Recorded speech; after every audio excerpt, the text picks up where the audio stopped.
కాలంతో పరుగులు, నిత్యం ఎన్నో సవాళ్లు. విమర్శలను పట్టించుకోరు, పొగడ్తలకు పొంగిపోరు. ప్రభుత్వ ఆస్తులను కాపాడతారు, ప్రజల పక్షాన నిలబడతారు. ఎన్నో సమస్యలకు పరిష్కారం వాళ్ళు, ప్రజల కలల సారథులు వాళ్ళు. జననం దగ్గర నుంచి మరణం వరకు అన్నింటా వాళ్లే రెవెన్యూ ఉద్యోగులు. ప్రభుత్వ నిర్ణయాలు ఏమైనా సరే రీసర్వే కానీ, అలాగే అసైన్మెంట్ పట్టాదారులకి ఫ్రీ హోల్డ్ ఇవ్వటంలో కానీ, ఇట్లాంటి అనేక పథకాలు అనేక ప్రజల్లోకి తీసుకెళ్లి ఎంతో కష్టపడి పనిచేస్తున్నారు రెవెన్యూ ఉద్యోగులందరూ కూడాను. సూర్యుడు ఉదయించక మునుపే విధుల్లోకి వెళ్తూ, చీకటి పడ్డాక ఇంటికి వచ్చాక కూడా ఆఫీస్ పనుల గురించి ఆలోచించే రెవెన్యూ ఉద్యోగులు ప్రభుత్వ వ్యవస్థలకు ఎంతో కీలకం. రెవెన్యూ ఉద్యోగి రెవెన్యూ శాఖలో పనిచేయడమే ఒక అదృష్టంగా భావిస్తారు. అంటే పేదలకి ఎవరికైనా సహాయం చేయగలిగినటువంటి ప్రధాన శాఖలో రెవెన్యూ శాఖ ఒకటని, ప్రభుత్వం ఏదైతే సంక్షేమ పథకాలు అందిస్తుందో అవన్నిటిలో నేను భాగస్వామి అవ్వాలని చెప్పి ప్రతి ఉద్యోగి కూడా రెవెన్యూ ఉద్యోగి కోరుకుంటాడు.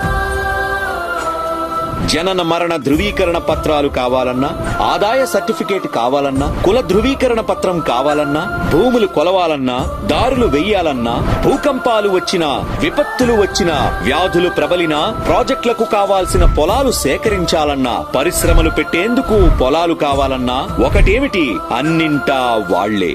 అన్ని శాఖలకు మాతృక అయినటువంటి రెవెన్యూ శాఖలో పనిచేసే ఈ ఉద్యోగులు అన్నీ తామై వ్యవహరిస్తూ ప్రభుత్వ ఆదేశానుసారం పనులు చేసుకుంటూ వెళ్తుంటారు.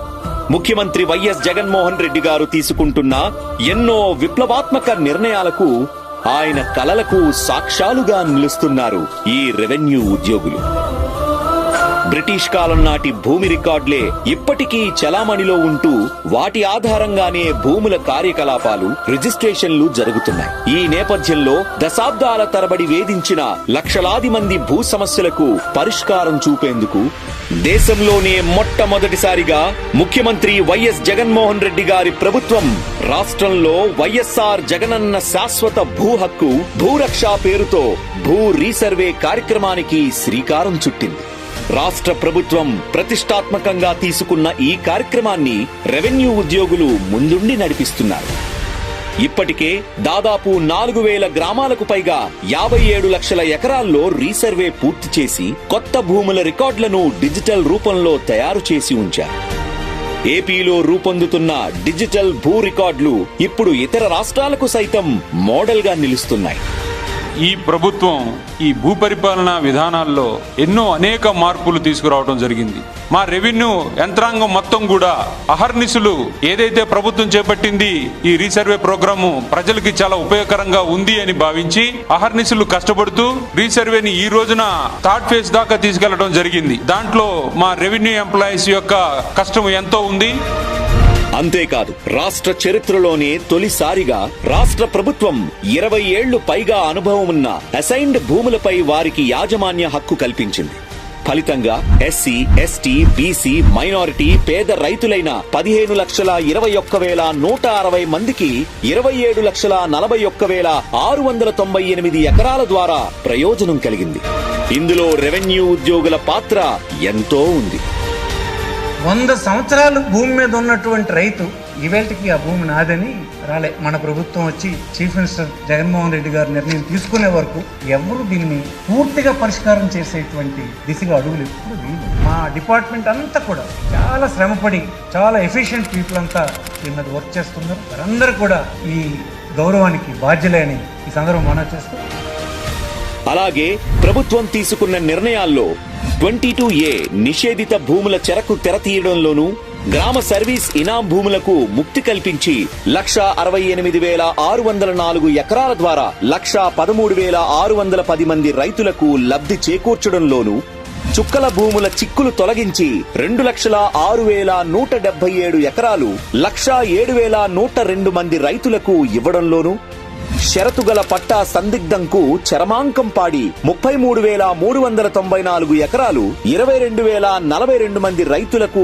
ఇవ్వడంలోనూ, అసైన్డ్ భూములకు పూర్తి స్థాయి యాజమాన్య హక్కులు కల్పించి 27,40,698 ఎకరాలు 15,21,160 మంది బడుగు వర్గాల పేద రైతులకు అందించడంలోను, లంక భూముల్లో 8,996 ఎకరాలు 19,129 మంది పేద రైతులకు పట్టాలు ఇవ్వడంలోను, 1,27,313 మంది గిరిజనులకు అటవీ హక్కులు కల్పించి 2.83 లక్షల ఎకరాల అటవీ హక్కు పత్రాల పంపిణీ చేయడంలోను, 46,876 ఎస్సీ ఎస్టీ కుటుంబాలకు 54,153 ఎకరాలు భూ పంపిణీ చేయడంలోను, ఇళ్లు లేని 30,65,315 మంది నిరుపేద కుటుంబాలకు జగనన్న కాలనీల్లో ఇళ్ల స్థలాలు పంపిణీ చేయడంలోనూ ఇప్పటి వరకు దేశ చరిత్రలో ఏ రాష్ట్రము చేయని విధంగా 30 లక్షల మందికి పైగా ఒక్కొక్కరికి 5 లక్షల రూపాయల నుంచి 10 లక్షలకు పైగా విలువ చేసే స్థలం